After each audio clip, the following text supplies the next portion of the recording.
Hivi mwanangu, hujawahi kuendesha gari mwanangu? Siku moja nimwibie father ukanifundisha gari mimi kitambo. Na kitu ninachoogopa mimi maishani kwangu ni gari. Naogopa mwanangu tena. Gari naiogopa vibaya mno kwa sababu nikwambia nishataka kununua kama mara 4.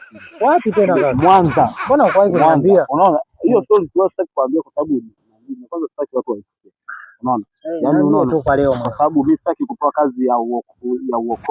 Unajua hiyo takisoka hiyo nani atataka mimi niwe mwokozi wa magari ya maajali. Nilikuwaga niko Mwanza. Mwanza kuna sehemu inaitwa Busweru, kuna mteremko mmoja wa kushuka kwenda unaitafuta nini? Unatafuta Shibula. Ilalila. Umeona? Sasa pale nimeongeza mafuta. Umeona? Niko nandi speed iko 285. Umeona? Niko speed. Unasikia speed?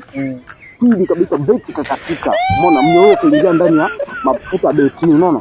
Beti mara nikawasha sentimila, unaona? Nikabuza miguu chini. Umeona? Hebu isikize. Nikabuza miguu chini, umeona? Mara nikakata kona. Kidogo nigonge mtu kwanza pale, unaona? Nikasimamisha gari nikakata kona, unaona? Gari iko speed, imeongeza speed, umeona? Umeona ilivyoongeza speed? Nilipokata kona nikakaja nikabuza mguu, unajua mguu wa kushoto ulivyo na nandi. Niache na changa. Kwa mwanangu ile speed ndio uko nayo. Kwa mwanangu uliburuza chini miguu. Niko mnyororo hapo umeshafika chini unatoa nikakata kona. Nilipokata kona gari ndio kasimama. Umeona nilivyofunga magari. Mwanangu wewe fundi kweli mwanangu. Hadi gari na mnyororo mwanangu. Wewe fundi sana mwanangu, wewe fundi.